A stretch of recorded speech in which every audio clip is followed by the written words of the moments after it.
El sonido del cristal al estrellarse contra mi rostro se sintió irreal.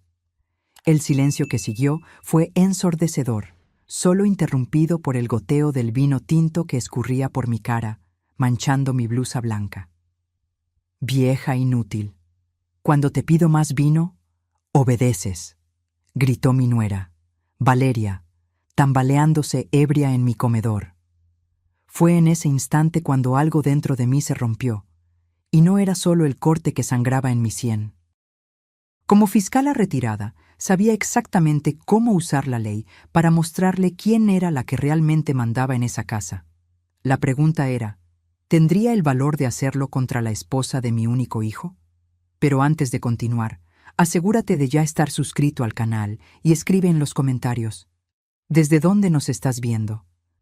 Nos encanta saber hasta dónde están llegando nuestras historias. Siempre me consideraron una mujer fuerte.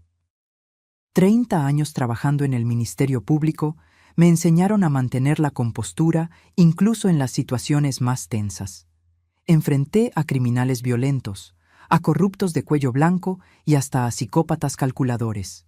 Ninguno de ellos logró intimidarme. Pero por alguna razón, mi nuera, Valeria, se había convertido en mi punto débil. Todo comenzó hace 7 meses, cuando Miguel, mi hijo, llamó pidiendo ayuda. «Mamá, perdimos el departamento. El dueño subió la renta y no pudimos pagarla.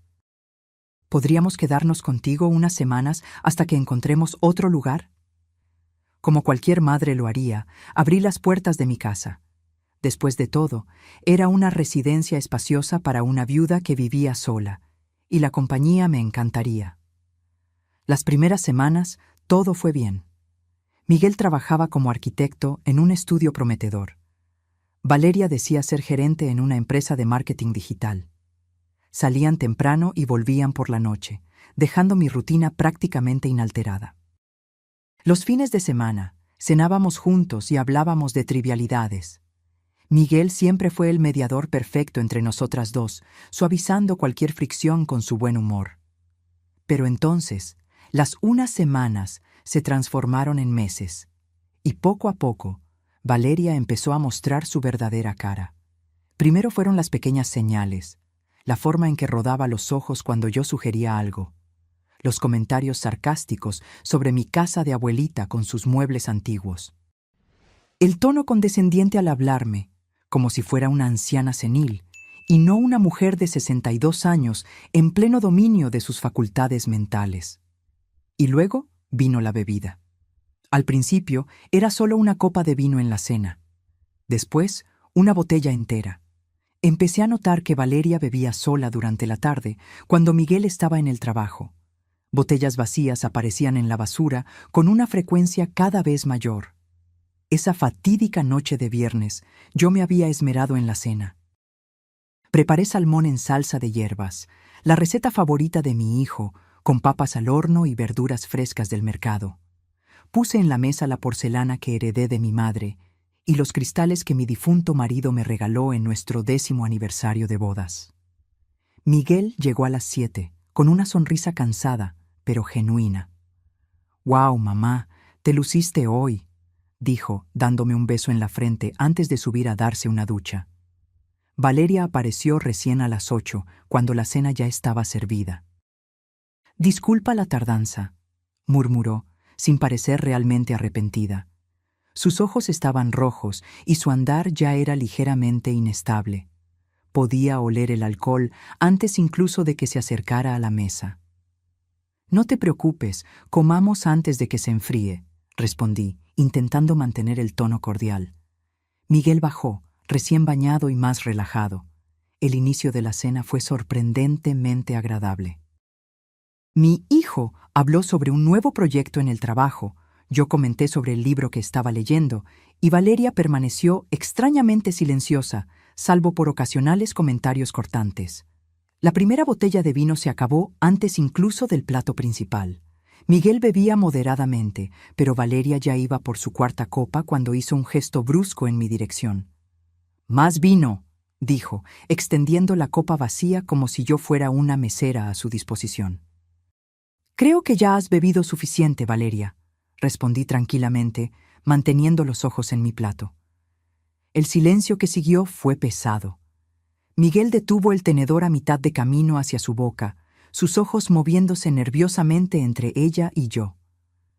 ¿Cómo dices? La voz de Valeria subió una octava. Dije que ya has bebido suficiente, repetí, esta vez mirándola directamente. Esta es mi casa y no voy a permitir que te emborraches así en mi mesa. Fue como encender la mecha. El rostro de Valeria pasó de rojo a púrpura en cuestión de segundos. «Tu casa», se rió, un sonido seco y cortante. «Solo porque tengamos que vivir en este museo viejo contigo, no significa que puedas tratarnos como niños». «Valeria, por favor», intervino Miguel, poniendo la mano sobre su brazo.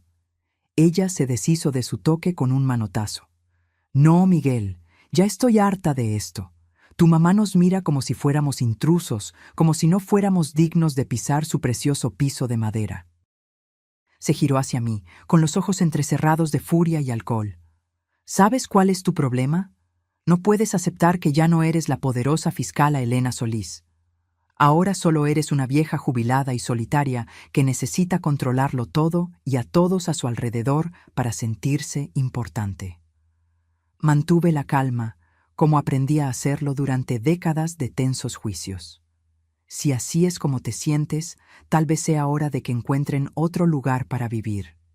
«¡Mamá!», exclamó Miguel, horrorizado. Valeria sonrió, el tipo de sonrisa que no llega a los ojos. Los sirvientes no deberían hablarle así a sus superiores. Extendió la copa de nuevo. Ahora, más vino. No, era todo lo que necesitaba decir. En un movimiento demasiado rápido para que yo pudiera reaccionar, Valeria arrojó la copa directamente a mi rostro. El cristal impactó mi sien derecha y se hizo añicos. Sentí el dolor agudo del golpe, luego el calor de la sangre escurriendo por el lado de mi cara, mezclándose con el vino tinto. Miguel gritó. Valeria se quedó inmóvil, respirando pesadamente, casi sorprendida por su propia acción, pero sin mostrar remordimiento. Me llevé la mano a la sien y miré mis dedos, ahora manchados de rojo. El silencio en la sala era ensordecedor. 30 años enviando criminales a prisión y ahora estaba sangrando en mi propia mesa de comedor. «Miguel», dije con una calma que no sentía, «lleva a tu esposa a su habitación ahora». Miguel corrió a jalar a Valeria, que aún parecía aturdida por lo que había hecho. Escuché sus pasos subiendo las escaleras, la puerta del cuarto cerrándose de golpe. Fui al baño y examiné el corte en el espejo. No era profundo, pero sangraría bastante, como suele ocurrir con las heridas en la cabeza. Mientras limpiaba la herida con agua fría, mis pensamientos se organizaban metódicamente, como en los tiempos en que preparaba un caso para el tribunal. Tomé mi celular y saqué fotos del corte, de la mancha de sangre en mi blusa blanca, de los fragmentos de vidrio esparcidos por el suelo del comedor. Recogí cada pedazo y lo metí en una bolsa de plástico. Pruebas. 30 años en el sistema judicial me enseñaron que las pruebas lo son todo. Esa noche no pude dormir. Sentada en mi oficina con una bolsa de hielo en la sien, empecé a delinear mi plan. No por venganza. La venganza es emocional, impulsiva. Lo que yo necesitaba era justicia. Necesitaba proteger a mi hijo y mi casa. A las 6 de la mañana, con la herida ya formando un hematoma azul amoratado, tomé el teléfono. «Comandancia de policía, ¿en qué le puedo servir? Quiero denunciar un caso de agresión». El policía llegó a las 8 de la mañana. Cuando el sol empezó a filtrarse por las cortinas, Valeria y Miguel aún dormían, exhaustos tras la explosión de la noche anterior. Abrí la puerta y el oficial, un hombre de mediana edad con canas en las sienes, se presentó. «Buen día, señora. Soy el sargento Reyes. Recibí una llamada sobre una agresión». Lo invité a entrar y lo llevé al comedor, donde los fragmentos de vidrio aún estaban preservados en un rincón, ahora marcados con pequeñas etiquetas numeradas que yo había preparado durante mis horas de insomnio. «Aquí fue donde ocurrió», expliqué, hablando bajo para no despertar a los dos de arriba. Mi nuera me arrojó este vaso a la cara cuando me negué a servirle más vino. Ya había bebido demasiado. Le mostré las fotos en mi celular, el corte en la sien, la sangre en la blusa. El policía anotó todo con una expresión profesional e imparcial. ¿El agresor aún está en la residencia? Sí, durmiendo en el piso de arriba con mi hijo. ¿Desea interponer una denuncia formal? Dudé solo por un segundo, pensando en Miguel. Pero luego recordé la mirada de Valeria mientras arrojaba el vaso. Esa certeza de que podía agredirme en mi propia casa y salir impune. Sí, sargento. Quiero interponer una denuncia formal. Nos sentamos a la mesa de la cocina mientras él llenaba el parte de la policía. Nombre completo de la agresora, nuestra relación, descripción detallada de lo ocurrido. Le proporcioné la información en el mismo tono que usaba para instruir a los jurados. Claro, preciso, sin ninguna emoción aparente. Estábamos terminando cuando escuché pasos en la escalera. Miguel apareció en la puerta de la cocina, con los ojos hinchados de sueño, y la confusión se transformó en horror al ver al policía. «Mamá, ¿qué está pasando?». Antes de que yo pudiera responder, Valeria apareció detrás de él, también confundida, pero su rostro rápidamente se transformó en rabia al ver mi sien lastimada y al policía sentado en la mesa. «¿Qué diablos es esto?», preguntó, con la voz aún ronca de sueño. El policía se levantó. «Señora Valeria Solís, estoy aquí para investigar una denuncia de agresión que ocurrió en esta residencia anoche». Miguel me miró incrédulo. «¿Llamaste a la policía contra Valeria?». «Ella me agredió, Miguel. Me arrojó un vaso a la cara y me cortó». Mantuve la voz firme, sin remordimiento. «Fue un accidente.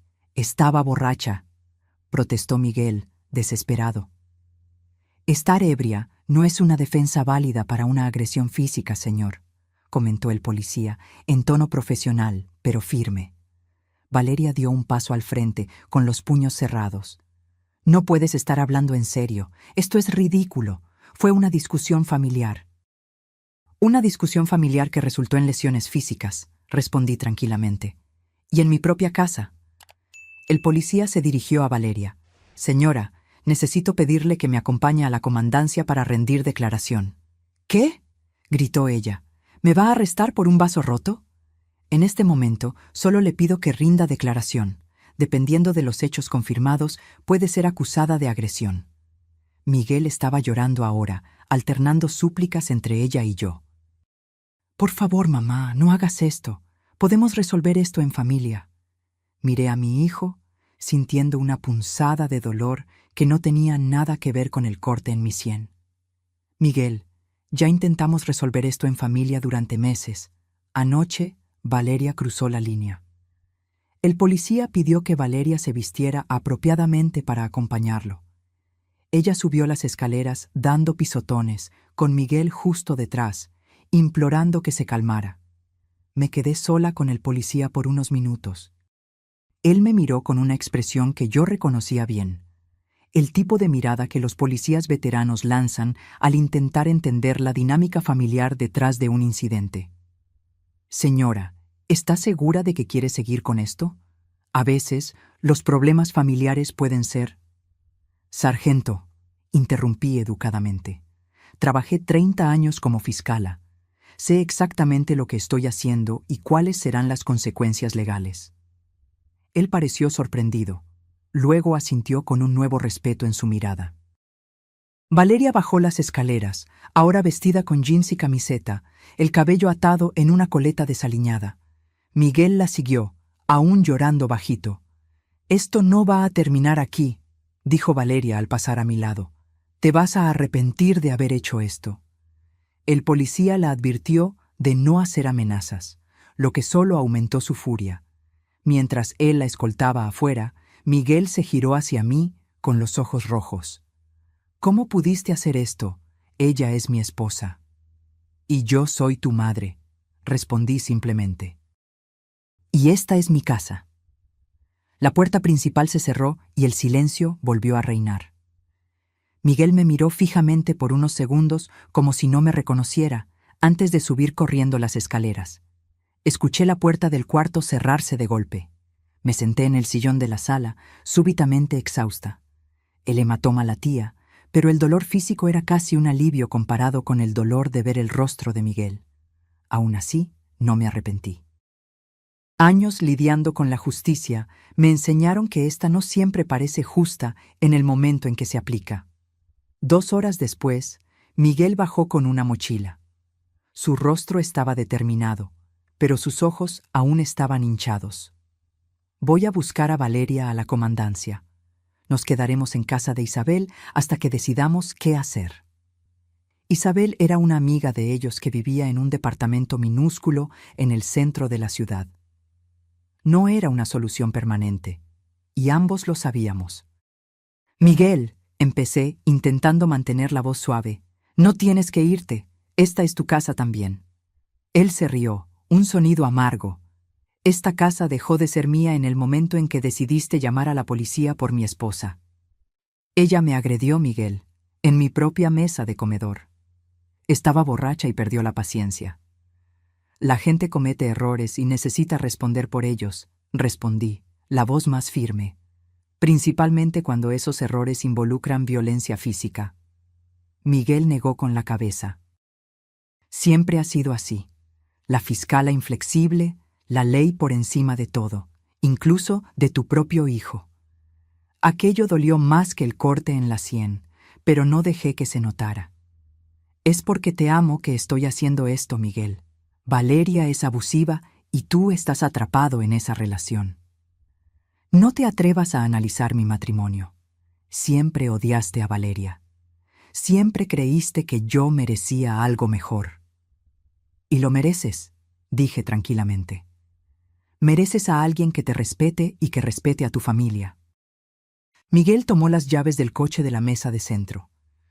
Voy a buscar a mi esposa. Luego volvemos por el resto de las cosas. Cuando la puerta se cerró detrás de él, solté un suspiro largo y cansado. La casa estaba silenciosa de nuevo. Pero no era el silencio tranquilo que yo tanto valoraba. Era un silencio pesado, cargado de consecuencias. Pasé el resto del día en un estado de sopor, alternando entre la duda y la certeza. ¿Había hecho lo correcto? ¿Había perdido a mi hijo para siempre? Las preguntas giraban en mi mente mientras intentaba leer, comer, distraerme. Por la noche sonó el teléfono. Era Miguel. Estamos en casa de Isabel. Valeria fue liberada con una citación para comparecer a una audiencia la semana que viene. Su voz era fría, distante. Pasaremos mañana a recoger nuestras cosas. Miguel, no tienes por qué. Ya tomé mi decisión, mamá. Elijo quedarme al lado de mi esposa. Después de que colgó, me senté a mi mesa y abrí una nueva carpeta en la computadora. Le puse el nombre de Caso Valeria. Dentro, creé documentos para registrar cada etapa del proceso, cada decisión tomada, cada prueba recolectada. Durante 3 décadas, construí casos contra criminales de todo tipo. Ahora, estaba construyendo un caso para salvar a mi hijo de un matrimonio tóxico, aunque, por un momento, él me odiara por eso. A la mañana siguiente, mientras esperaba a que Miguel y Valeria llegaran a recoger sus cosas, llamé a una vieja amiga. Xochitl y yo trabajamos juntas por años, ella como investigadora privada y yo como fiscala. Habíamos construido una relación de confianza mutua a lo largo de muchos casos complejos. Elena, ¿cuánto tiempo? ¿A qué debo el placer? Necesito tu ayuda, Xochitl. Es un asunto delicado. Le expliqué la situación, la agresión, la denuncia a la policía, la ruptura con Miguel. Necesito saber más sobre Valeria. Tengo un mal presentimiento sobre ella, sobre cómo están realmente viviendo. Xochitl no hizo preguntas innecesarias. Envíame sus datos. Voy a investigar discretamente. 1 hora después, estacioné mi coche a 2 cuadras de la casa y esperé. No quería estar presente cuando vinieran a buscar sus pertenencias. Una confrontación directa solo empeoraría las cosas. Desde mi punto de observación, vi llegar el coche de Miguel. Él y Valeria entraron en la casa usando la llave que él todavía tenía. Observé por casi 2 horas, ocasionalmente viendo a uno de ellos a través de la ventana, cargando cajas, moviéndose rápidamente. Cuando finalmente salieron, el coche estaba visiblemente cargado. Miguel miró la casa una última vez antes de entrar en el vehículo. Incluso a la distancia, pude ver que lloraba. Valeria, por otro lado, parecía irritada, gesticulando mientras decía algo que yo no podía escuchar. Esperé 20 minutos más antes de volver a casa. La ausencia de ellos era casi física. Espacios vacíos donde antes había objetos, silencios donde antes había conversaciones. El cuarto de huéspedes que ocupaban estaba parcialmente vacío. Dejaron los muebles, obviamente, pero todos los artículos personales habían desaparecido.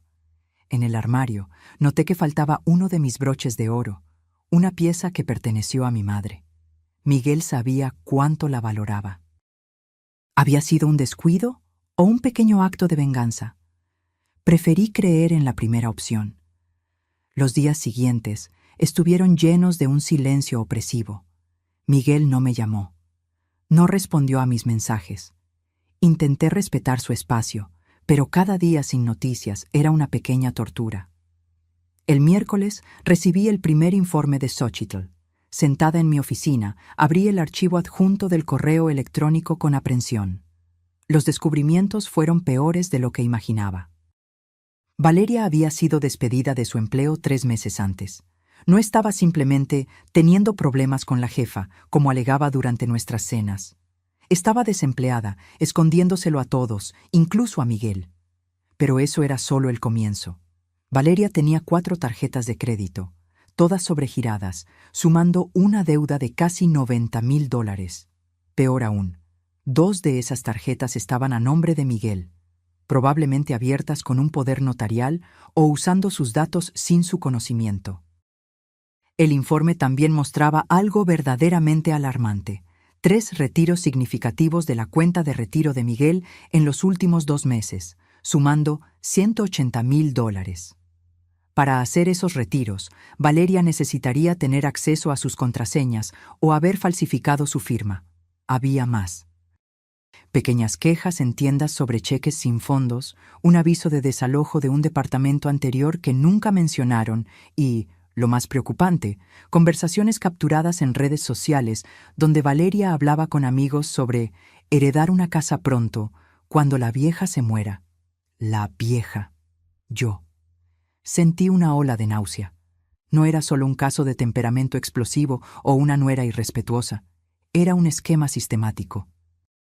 Valeria estaba ahogando financieramente a mi hijo mientras planeaba un futuro construido con mi muerte. Imprimí el informe completo y lo guardé en una carpeta segura. Necesitaba más. Necesitaba entender toda la extensión de la situación antes de confrontar a Miguel con estos descubrimientos. Llamé a Xochitl de nuevo. Necesito que sigas investigando, especialmente los retiros de la cuenta de retiro. Si encuentras pruebas concretas de que Valeria actuó sin la autorización de Miguel, podríamos estar hablando de crímenes financieros. Me encargo de eso, respondió Xochitl. Y Elena, ten cuidado. Si esta mujer está financieramente desesperada y cree que puede heredar algo de ti, bueno. No necesitó terminar la frase. 30 años en el sistema criminal me enseñaron que el dinero es uno de los motivadores más poderosos para actos desesperados. Esa noche, cambié las cerraduras de la casa, una precaución necesaria. La semana siguiente, ocurrió la audiencia preliminar sobre la agresión. Asistí al tribunal donde trabajé por décadas, esta vez como víctima. Era extraño sentarme del otro lado, ver a excolegas saludándome con expresiones de preocupación, escuchar susurros en los pasillos. Valeria llegó con su abogado, un joven con un traje mal ajustado que parecía recién salido de la Facultad de Derecho. Miguel no estaba con ella, lo que me sorprendió. Yo esperaba que mi hijo estuviera allí para apoyar a su esposa. La jueza era Marta Chávez, una mujer competente que conocí superficialmente durante mis últimos años antes de la jubilación. Ella me reconoció inmediatamente, asintiendo discretamente en mi dirección. El procedimiento fue breve y directo. El fiscal presentó las acusaciones de lesiones leves. El abogado de Valeria argumentó que se trató de un incidente aislado, causado por estrés y consumo de alcohol, sin intención de causar daño. Señora jueza, dijo, mi clienta no tiene antecedentes criminales y está profundamente arrepentida por lo ocurrido. Solicitamos que se considere una medida alternativa a la prisión, como servicio comunitario. Cuando llegó mi turno de hablar, me levanté con la postura que mantuve por décadas en esos mismos recintos. Señora jueza, no busco venganza ni un castigo severo. Busco justicia y, principalmente, protección. La agresión ocurrió en mi propia casa, en mi propia mesa, por alguien a quien albergué por bondad. Solicito respetuosamente que, además de cualquier medida punitiva que el tribunal considere apropiada, se emita una orden de restricción impidiendo a la acusada acercarse a mi residencia. Vi el rostro de Valeria palidecer. Una orden de restricción significaría que no podría regresar a mi casa, la casa donde ella y Miguel vivían, la casa que aparentemente esperaba heredar. La jueza reflexionó por unos instantes antes de anunciar su decisión. Considerando la naturaleza del incidente y la relación entre las partes, determino que la acusada cumpla 180 horas de servicio comunitario y participe obligatoriamente en un programa de manejo de la ira. Además, emito una orden de restricción temporal prohibiendo a la acusada acercarse a menos de 100 metros de la residencia y de la persona de la víctima por un periodo de 90 días, tras lo cual la situación será reevaluada. El abogado de Valeria intentó protestar, argumentando que la orden de restricción era excesiva dado el contexto familiar, pero la jueza fue firme. La violencia doméstica no es menos grave por ocurrir entre miembros de la familia, señor. Por el contrario.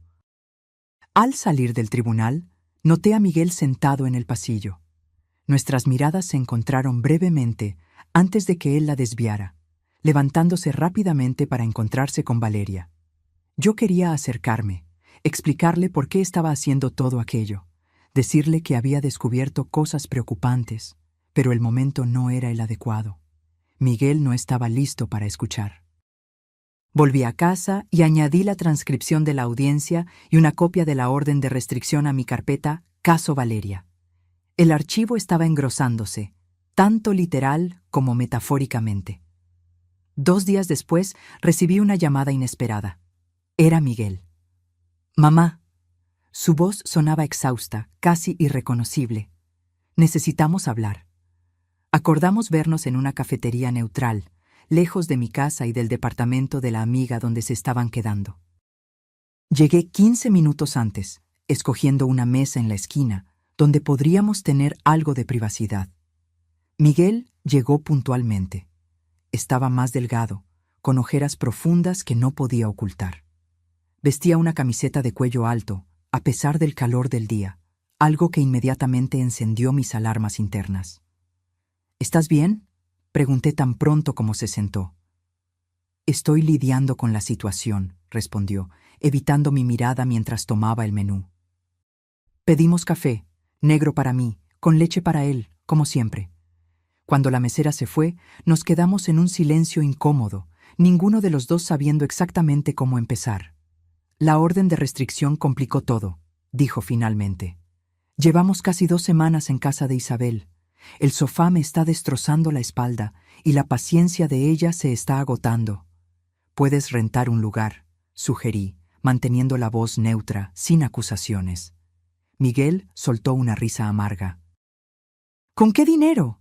Mi sueldo apenas cubre nuestras cuentas básicas y Valeria... dudó, mirando sus propias manos. Él todavía creía que ella estaba buscando empleo. Tomé un sorbo de café, pensando en cómo proceder. Confrontarlo directamente con todo lo que había descubierto podría hacer que se cerrara por completo. Miguel, si estás con dificultades financieras, yo puedo ayudarte. Solo a ti. ¿Qué significa eso? Él finalmente me miró directamente. ¿Solo a mí? Significa que me preocupo por ti y quiero asegurarme de que estés bien, pero tengo condiciones para esa ayuda. ¿Qué condiciones? Su voz se tensó. Quiero que revises tus cuentas bancarias, todas ellas, tus ahorros, tu fondo de retiro, tus estados de cuenta de tarjeta de crédito. Miguel frunció el ceño. ¿Por qué?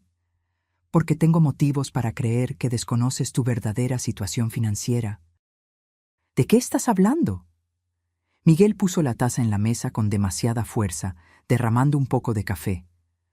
Si esto es algún intento de ponerme en contra de Valeria, no es un intento, interrumpí con suavidad. Es una petición basada en hechos que descubrí. Miguel, ¿cuándo fue la última vez que revisaste tu fondo de retiro? Su expresión cambió sutilmente. Un destello de duda cruzó su rostro.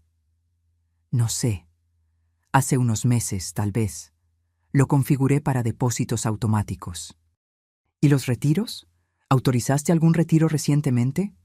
Se quedó completamente inmóvil. ¿Qué retiros? Abrí mi bolsa y saqué una hoja de papel, un estado de cuenta de su fondo de retiro que Xochitl había obtenido. Lo puse sobre la mesa y lo giré hacia él. El documento mostraba claramente 3 grandes retiros en los últimos 2 meses. Miguel tomó el papel con las manos temblorosas, su rostro perdiendo el color mientras leía.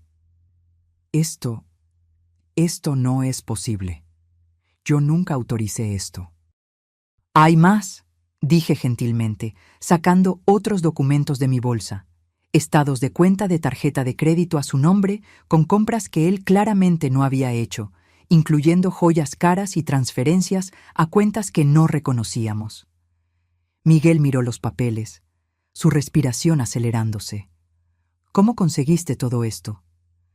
Contraté a una investigadora privada. Después de que Valeria me agredió, me di cuenta de que algo andaba muy mal.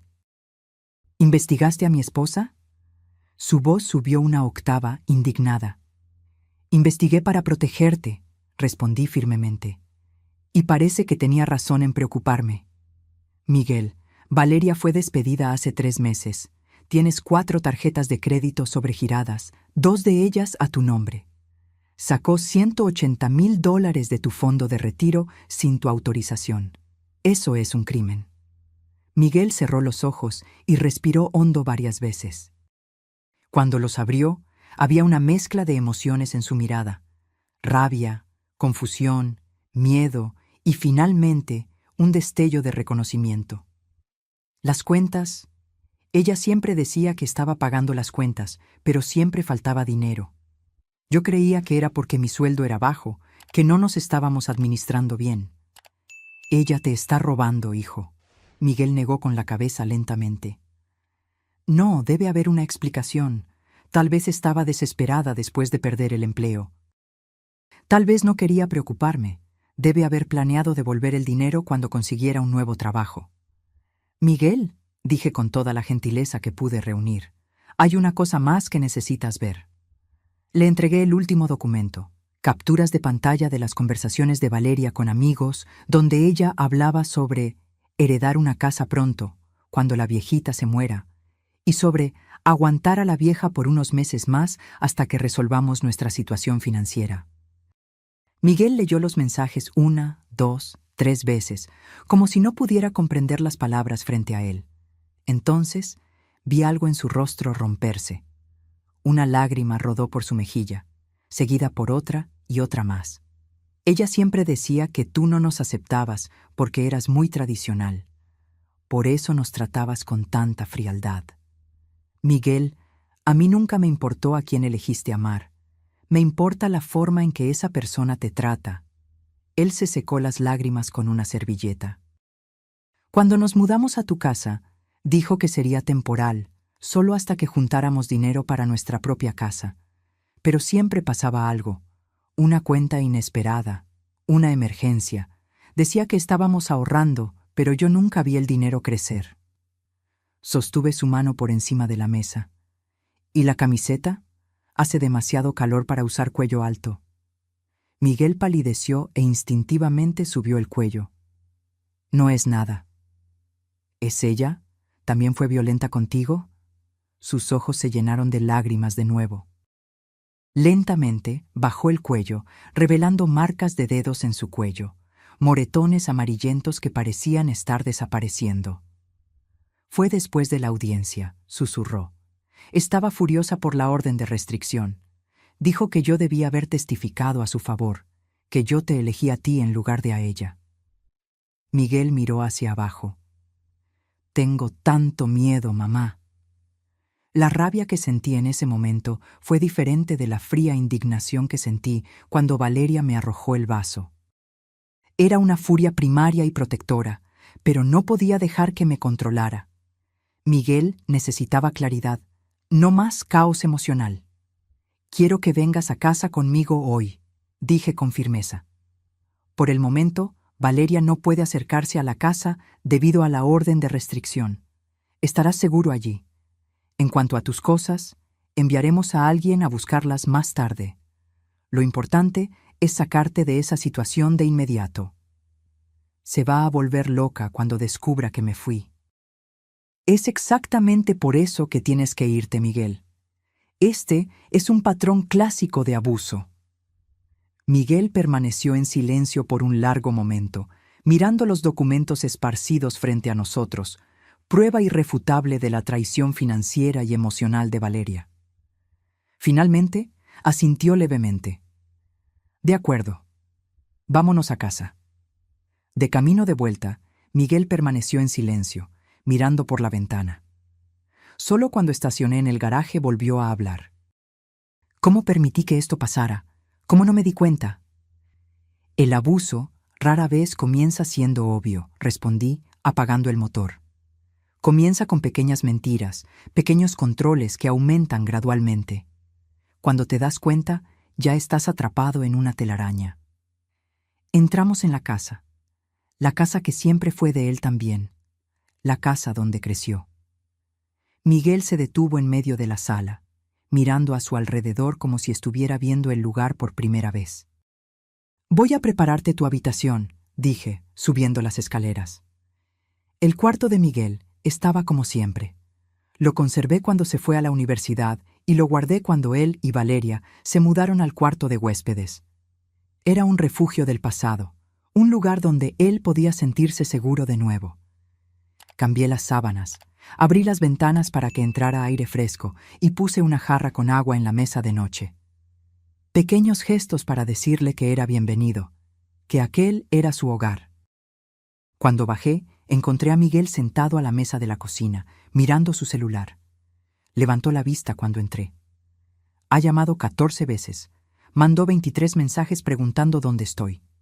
No tienes que contestar ahora. Tengo que. Si no contesto, va a aparecer aquí, con o sin orden de restricción.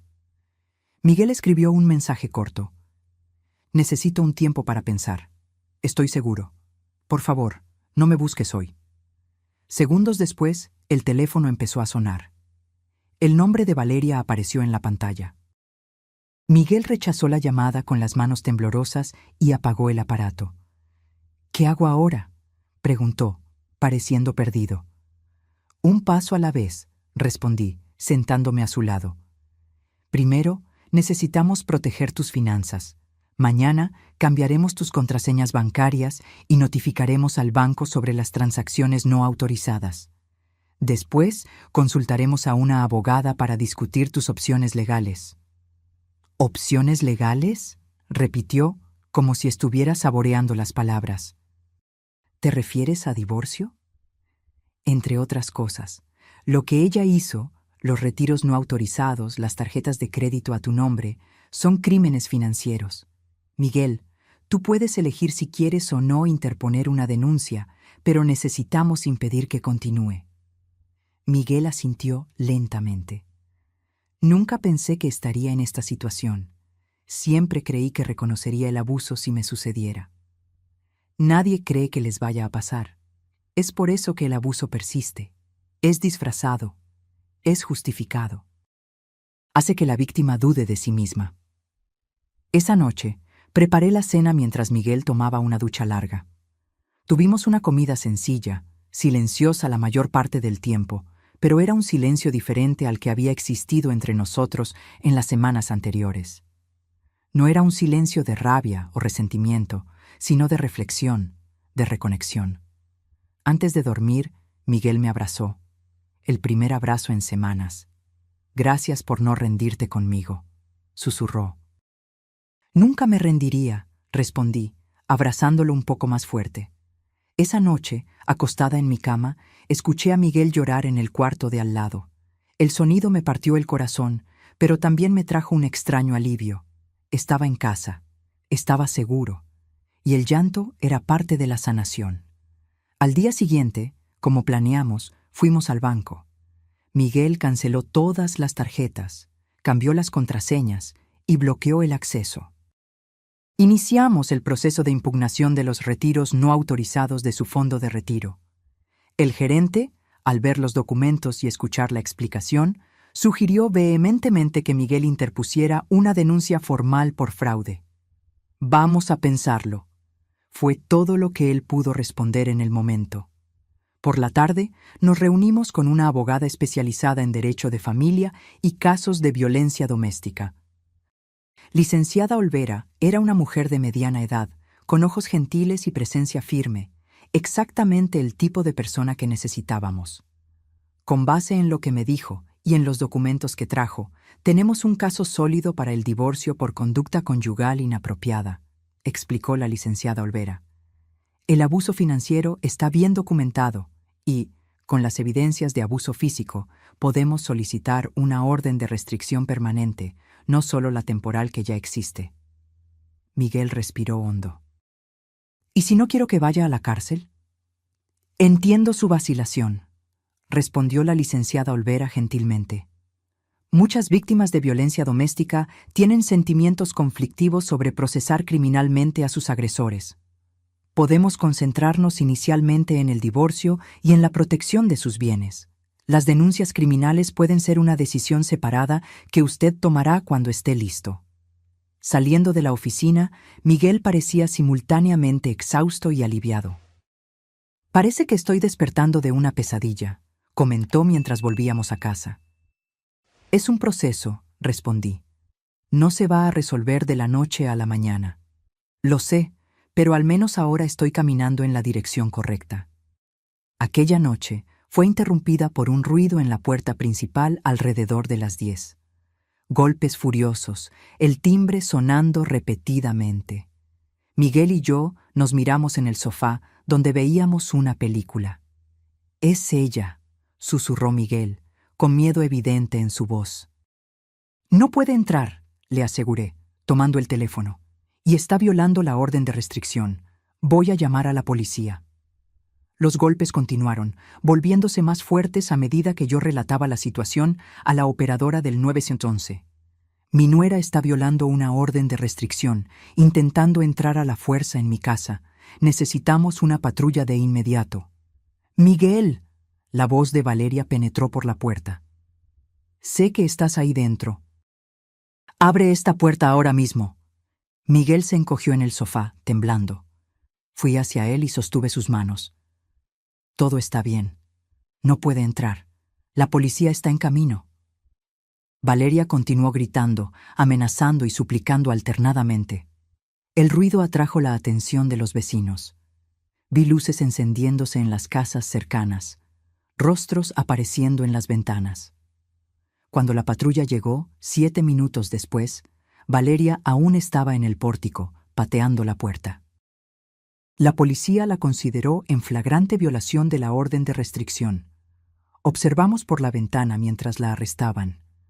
Continuó mirando la casa, gritando el nombre de Miguel, incluso mientras la subían a la patrulla. «¿Qué va a pasar con ella ahora?», preguntó Miguel con la voz casi inaudible. «Será arrestada por violación de la orden de restricción», respondí. «Eso tiene graves consecuencias». Esa noche, Miguel durmió en mi habitación, como hacía cuando era pequeño y tenía pesadillas. Pero esta vez, la pesadilla estaba afuera, siendo llevada. A la mañana siguiente, recibí una llamada del delegado responsable por el caso de violación de la orden de restricción. Valeria quedaría detenida hasta la audiencia de control programada para el día siguiente. Debido al historial reciente de violencia y a la clara demostración de inestabilidad, es probable que el juez imponga condiciones rigurosas para la libertad provisional, explicó. Eso puede incluir tobillera electrónica y supervisión constante. Agradecí la información y colgué, sintiendo una mezcla de alivio y preocupación. Miguel aún dormía. Los acontecimientos de la noche anterior lo habían agotado completamente. Preparé el desayuno y dejé una nota explicando dónde podría encontrarme. Yo tenía una reunión agendada con Xochitl para discutir los nuevos descubrimientos. Nos encontramos en su pequeña oficina en el centro de la ciudad. Xochitl pareció preocupada al saludarme. «Elena, descubrimos más cosas sobre Valeria, cosas que necesitas ver». Abrió una carpeta y esparció documentos sobre la mesa. Había registros policiales de 2 ciudades diferentes, ambos involucrando a Valeria en casos de violencia doméstica y fraude financiero. «Ya hizo esto antes», explicó Xochitl. «En Guadalajara hace 5 años y en Monterrey hace 3. En ambos casos se involucró con personas financieramente estables, se mudó a sus casas, empezó a manipular sus finanzas y, eventualmente, se volvió violenta». Sentí un escalofrío. ¿Y qué pasó en esos casos? En el primero, la víctima retiró las denuncias después de que Valeria prometió cambiar. En el segundo, hubo un acuerdo extrajudicial. La víctima pagó una suma considerable para sacar a Valeria de su vida. «Es una depredadora en serie», murmuré, mirando los documentos. «Y Miguel era solo la víctima más reciente». «Exactamente. Y hay algo más». Xochitl dudó, como si estuviera eligiendo las palabras con cuidado. «Encontramos evidencias de que Valeria investigó recientemente sobre seguro de vida y herencia, específicamente cómo asegurar derechos de herencia a través del matrimonio». Un escalofrío recorrió mi espalda. Las implicaciones eran claras y aterradoras. «¿Crees que ella...?» No pude terminar la frase. «No puedo afirmar con certeza que estuviera planeando algo específico», respondió Xochitl. «Pero el patrón es preocupante. Agotó los recursos financieros de Miguel. Sabía que tú tenías una casa valiosa y otros bienes. Las búsquedas de herencia, combinadas con los comentarios sobre la viejita que moriría pronto, pintan un cuadro perturbador». Salí de la oficina de Xochitl con la carpeta de documentos pesada en mis manos y una preocupación aún mayor en el pecho. Lo que comenzó como un caso de agresión a la mesa de comedor se transformó en algo mucho más siniestro. Cuando llegué a casa, Miguel estaba en la cocina preparando el almuerzo. Había una nueva energía en él, aún frágil, pero determinada. «¿Dónde estabas?», preguntó, poniendo agua a hervir. «Reuniéndome con la investigadora», respondí, poniendo la carpeta sobre la mesa. «Miguel, necesitamos hablar». Él miró la carpeta, luego a mí y apagó la estufa. «¿Más malas noticias?». «Información importante. Por favor, siéntate». Le mostré los documentos, explicando cuidadosamente los patrones de comportamiento de Valeria en relaciones anteriores. Miguel escuchó en silencio, su rostro pasando por una serie de emociones: shock, dolor, rabia y finalmente resolución. «Entonces, yo no era especial», dijo finalmente. «Yo era simplemente conveniente. Eras un blanco», corregí suavemente. «Pero eso no disminuye quién eres». Depredadoras como Valeria son hábiles en identificar personas buenas y confiables y manipularlas. Miguel se pasó la mano por el rostro y respiró hondo. «¿Qué hacemos ahora?». «Necesitamos hablar con la abogada y la policía. Estos nuevos documentos fortalecen tanto el proceso de divorcio como el posible proceso criminal. Y la audiencia de control de ella es mañana». «¿Vas a ir?». «Sí». «No necesito comparecer, ¿verdad?». Hizo una pausa. Luego continuó con una nueva determinación en su voz. «Pero quiero. Necesito mirarla a los ojos, saber la verdad». La determinación en la voz de Miguel me sorprendió. En pocos días, pasó de una víctima confusa a un sobreviviente decidido. Esa tarde, Miguel y yo elaboramos un plan detallado. Primero, él interpuso una demanda de divorcio contencioso alegando abuso financiero y físico, acompañada de todos los documentos que habíamos reunido.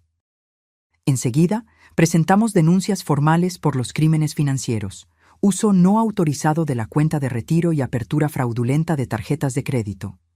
La abogada, licenciada Olvera, nos acompañó en todo el proceso, garantizando que todos los documentos estuvieran impecables. Queremos crear un caso tan sólido que no haya margen para que se escape, explicó. La combinación de los procesos civil y criminal creará una presión inmensa. A la mañana siguiente nos preparamos para la audiencia de control. Miguel eligió ropa sobria, pantalón de vestir negro y camisa blanca, el tipo de ropa que usaría en una entrevista de trabajo importante. Yo opté por uno de los trajes que solía usar cuando aún era fiscala, un sutil recordatorio al tribunal de quién era yo. El tribunal estaba relativamente vacío cuando llegamos, acompañados por la licenciada Olvera. Fuimos dirigidos a la sala del tribunal, donde nos sentamos discretamente en el fondo. Miguel sostuvo mi mano con fuerza, sus dedos fríos a pesar del calor del día.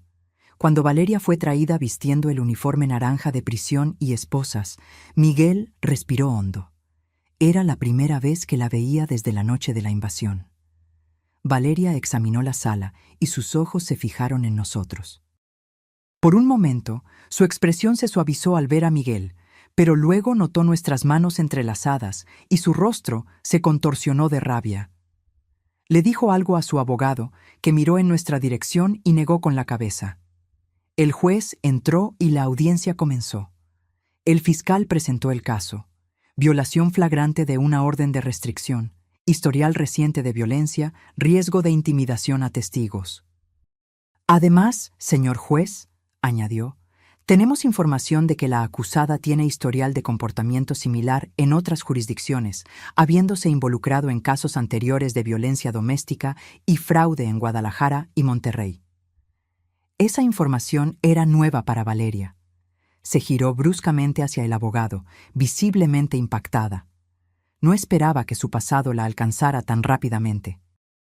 El defensor público intentó argumentar que Valeria tenía lazos con la comunidad, no representaba riesgo real y podía esperar el juicio en libertad.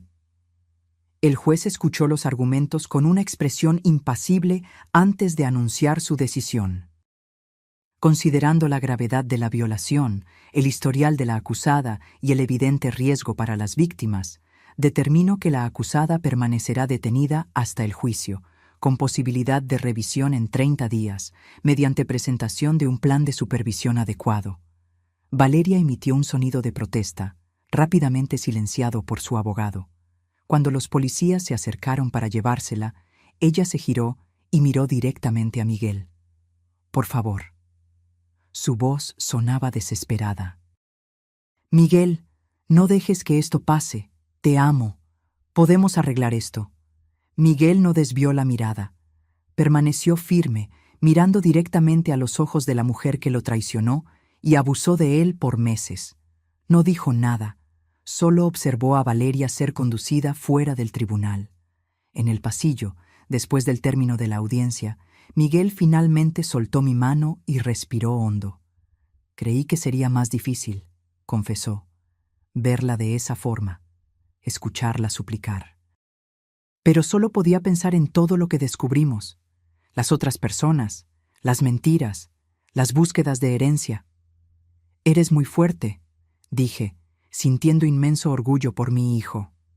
«No me siento fuerte», respondió honestamente. «Me siento estúpido por haber caído en esto, por no haber visto las señales». «No eres estúpido. Fuiste manipulado por alguien que transformó la manipulación en una forma de arte». De camino de vuelta a casa, paramos en una tienda de materiales de construcción y compramos pintura. Miguel había decidido repintar su cuarto, un acto simbólico de un nuevo comienzo. Eligió un azul suave, casi azul cielo, el color del cielo después de que pasa la tormenta, como él lo describió. Los días siguientes trajeron una rutina casi terapéutica. Durante el día tratábamos asuntos legales, reuniones con la abogada, visitas al banco para resolver cuestiones financieras, llenado de formularios para las denuncias criminales. Por la noche, pintábamos el cuarto de Miguel, movíamos los muebles del lugar, renovábamos el espacio que fue de él en la infancia y adolescencia, y que ahora sería su refugio para la recuperación. 2 semanas después, recibimos la noticia de que el banco había aceptado la impugnación de los retiros del fondo de retiro. Los $180,000 serían devueltos a la cuenta de Miguel, y el banco cooperaría con la investigación criminal contra Valeria.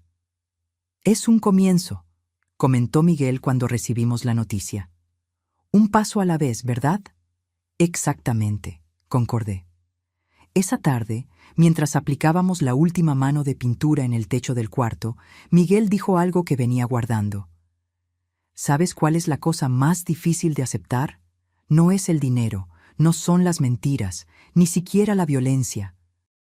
Es darme cuenta de que los últimos 2 años de mi vida se basaron en una farsa, que la persona que yo amaba nunca existió de verdad».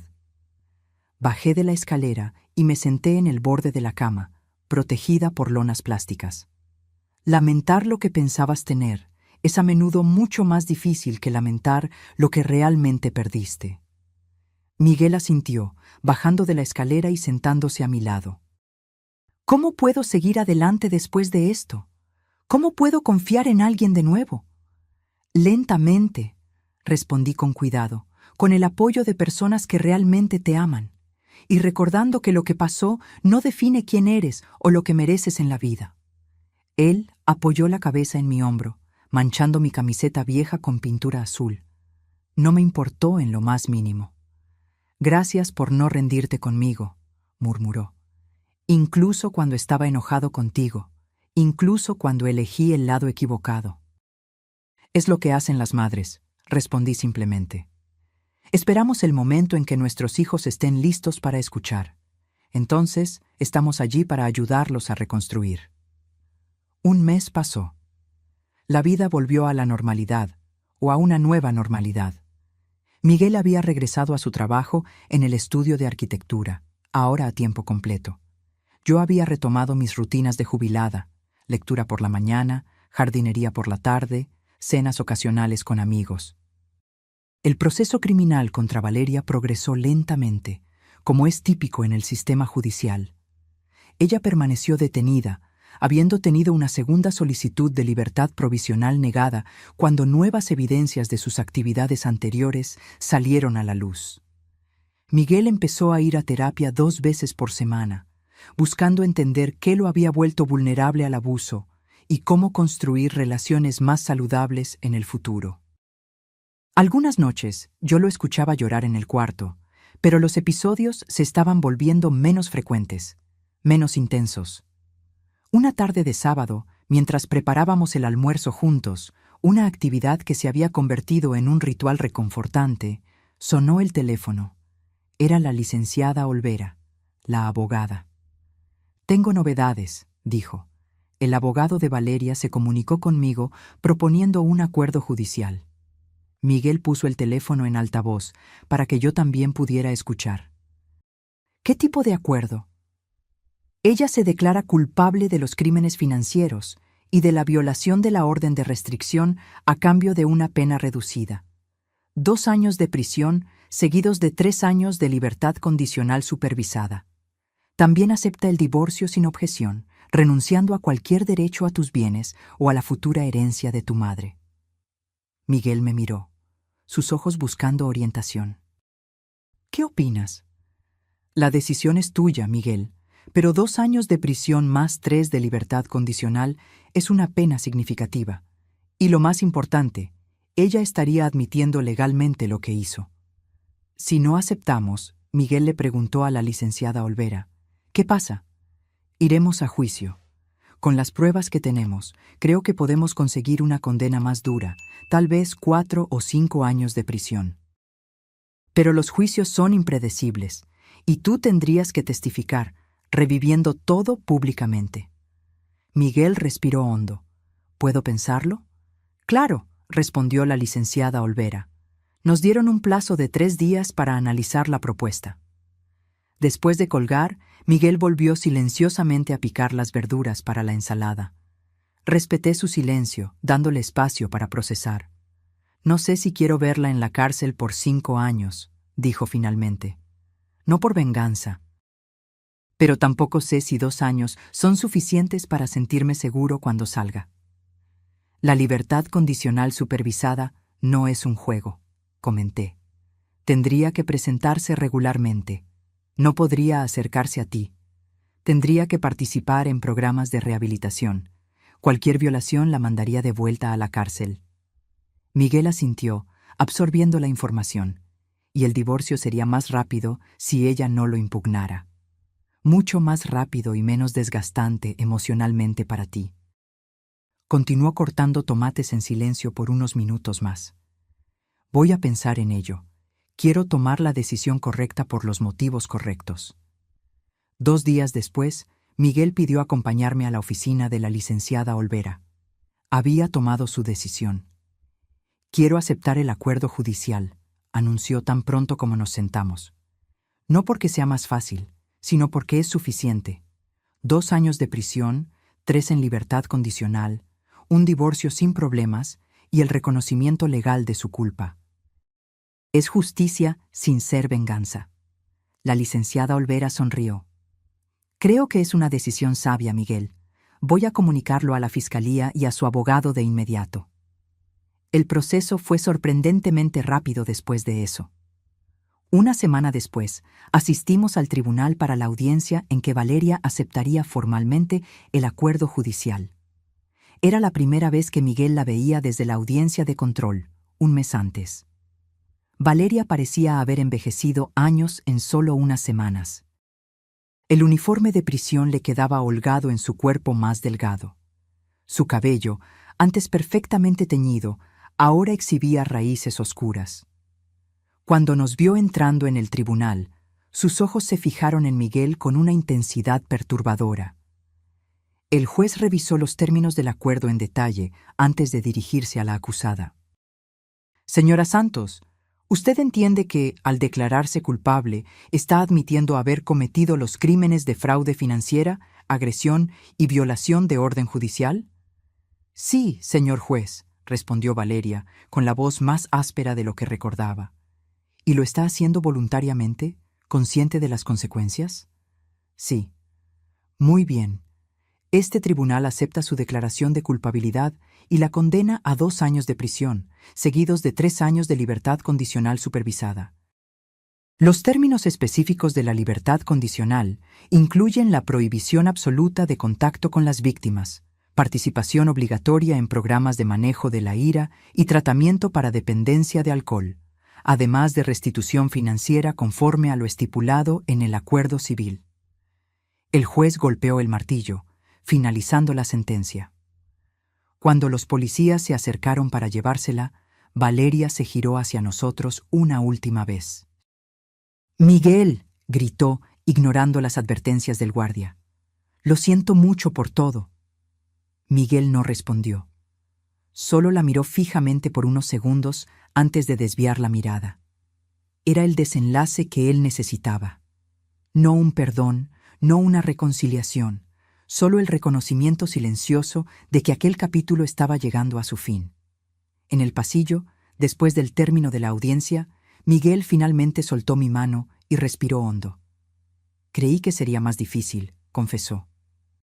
Verla de esa forma, escucharla disculparse, pero solo podía pensar en todo lo que descubrimos, las otras personas, las mentiras, las búsquedas de herencia. Fuiste muy fuerte, dije, sintiendo inmenso orgullo por mi hijo. No me siento fuerte, respondió honestamente. Me siento ingenuo por haber caído en esto, por no haber visto las señales. No eres ingenuo. Fuiste manipulado por alguien que transformó la manipulación en una forma de arte. De camino de vuelta a casa, paramos en una florería. Miguel decidió comprar algunas plantas para el jardín, otro acto simbólico de renovación. Eligió girasoles, siempre orientados hacia la luz, como él mismo observó. Los meses siguientes trajeron una rutina de reconstrucción. Miguel continuó su terapia y empezó a participar en un grupo de apoyo para sobrevivientes de violencia doméstica.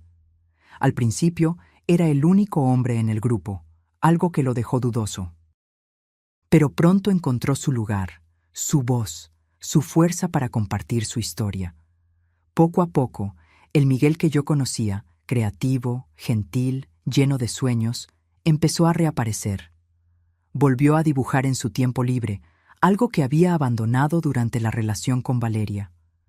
Volvió a asistir a exposiciones de arte y a reunirse con los amigos que había alejado. 4 meses después de la sentencia de Valeria, recibí una llamada inesperada de la oficina de la licenciada Olvera.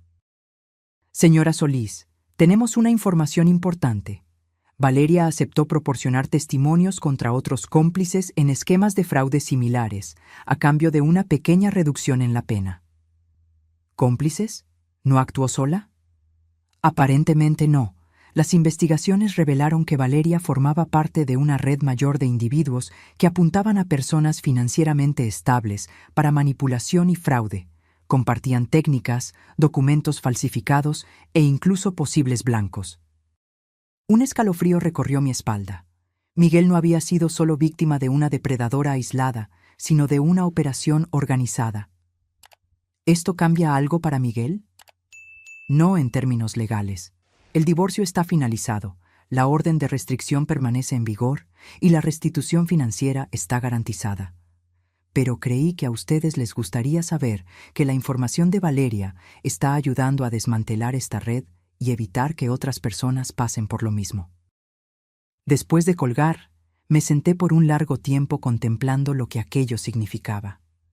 Había un extraño consuelo en saber que Miguel no había sido simplemente engañado por su ingenuidad, sino que había caído en una trampa meticulosamente planeada por profesionales del engaño. Decidí no contárselo en ese momento.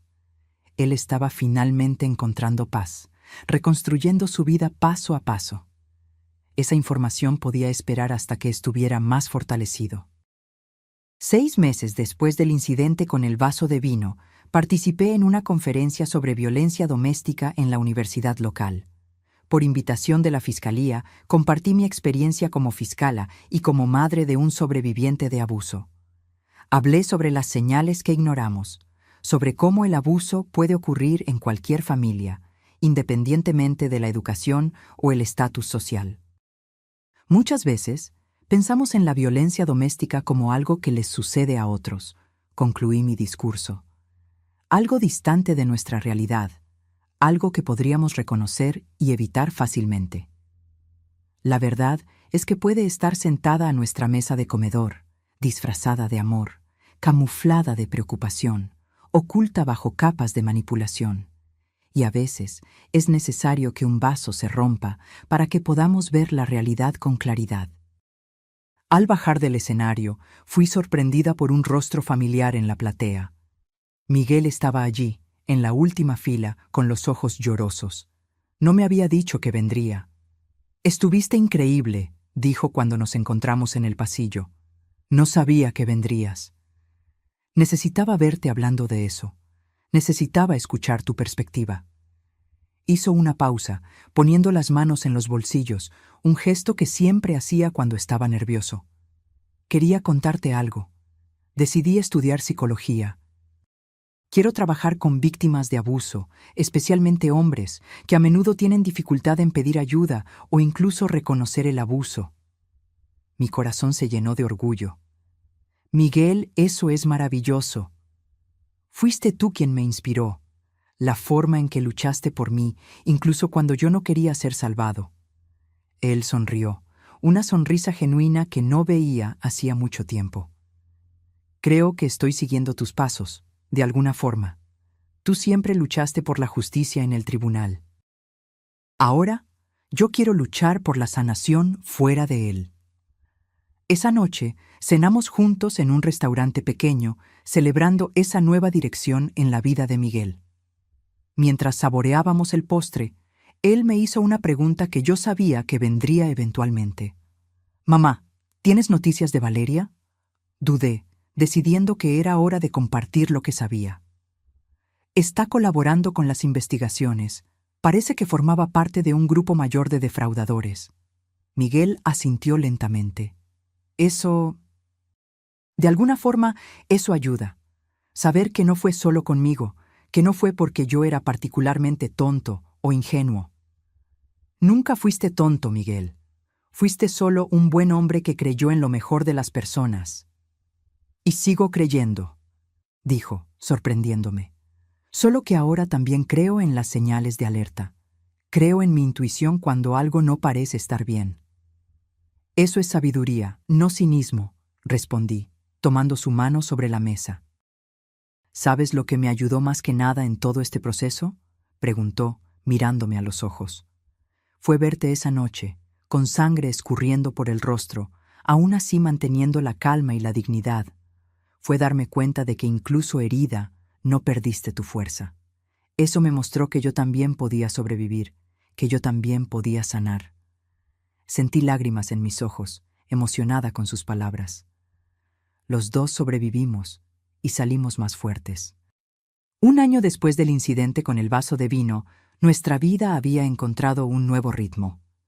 Miguel estaba en el segundo semestre de psicología, apasionado por la carrera y decidido a hacer una diferencia en la vida de otros sobrevivientes de abuso.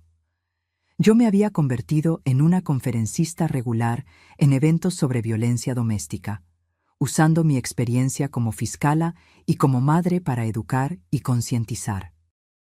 Valeria cumplía su pena, y por lo que supimos a través de la licenciada Olvera, continuaba colaborando con las autoridades. Sus informaciones habían llevado a la detención de 7 personas más involucradas en el esquema de fraude y abuso. Pequeñas victorias en el gran sistema de justicia que yo conocía tan bien. Una mañana de domingo, mientras tomábamos café en la terraza, Miguel trajo un periódico y lo puso frente a mí. «Hay un artículo que deberías leer», dijo, señalando una nota en la sección de sociedad. El título decía: Grupo de apoyo para hombres víctimas de violencia doméstica gana sede propia. La foto mostraba a Miguel al lado de otros 3 hombres, todos sonrientes frente a una casa pequeña, pero acogedora. «No me contaste sobre esto», dije, mirándolo con sorpresa. Quería que fuera una sorpresa.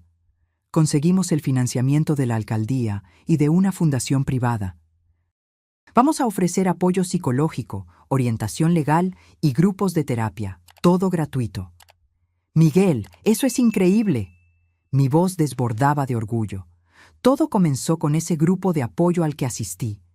Me di cuenta de que había muchos hombres como yo, sufriendo en silencio porque la sociedad no reconoce fácilmente el abuso cuando la víctima es un hombre. Hizo una pausa, tomando un sorbo de café. ¿Sabes? Al inicio de la terapia, yo tenía mucha vergüenza. Me sentía menos hombre por haber sido abusado, por no haber controlado la situación. Fue un largo camino hasta entender que el abuso no tiene género, que cualquier persona puede ser víctima. Y ahora estás ayudando a otros a recorrer ese mismo camino. ¿Sí? ¿Y sabes qué más? Invité a Xochitl a dar conferencias sobre las señales de alerta financieras. Aceptó ofrecer consultorías gratuitas una vez al mes. A ella le encantará eso, respondí, pensando en cómo mi amiga investigadora se había convertido en una aliada importante en esta jornada. Y hay una cosa más, continuó Miguel, un poco dudoso. Me gustaría que fueras nuestra asesora legal voluntaria, una vez al mes, para orientar a las personas sobre sus derechos, sobre cómo navegar el sistema de justicia. Sentí un nudo en la garganta. Sería un honor. Esa tarde, visitamos la nueva sede del grupo. Era una casa antigua reformada, con salas acogedoras para terapia, una pequeña biblioteca y una cocina comunitaria. Miguel me presentó a los otros fundadores, todos sobrevivientes de abuso, todos determinados a transformar su dolor en propósito. Mientras caminábamos por los cuartos, deteniéndonos para admirar el trabajo de renovación, no pude dejar de pensar en la ironía de todo aquello. Hace un año, yo estaba con un corte en la sien, sangrando en mi propia mesa de comedor, temiendo haber perdido a mi hijo para siempre. Ahora estábamos más unidos que nunca, unidos no solo por la sangre, sino por la experiencia compartida de supervivencia y renacimiento. En la pequeña sala que sería mi oficina de consultoría, había una mesa simple con una placa que decía Dr. Elena Solís, asesora legal. Al lado, en la pared, un marco vacío. «¿Qué va aquí?», pregunté, señalando el marco. «Aún no lo decido», respondió Miguel. «Pensé en poner tu diploma, pero parece demasiado formal para el ambiente que queremos crear». Reflexioné por un momento antes de sugerir: «¿Qué tal esa foto nuestra en el lago, del verano pasado? El primer viaje que hicimos después de todo». El rostro de Miguel se iluminó. «Perfecto. Muestra que hay vida y alegría después del trauma». De vuelta a casa, pasamos por una tienda de antigüedades. En la vitrina, un conjunto de copas de cristal llamó mi atención. Me detuve para mirarlas, sintiendo una mezcla de emociones. «Podemos comprarlas, si quieres», dijo Miguel, notando mi interés. «No estoy segura», respondí honestamente. «Sabes, por mucho tiempo yo no podía ni mirar copas de vino sin sentir ansiedad», confesó él.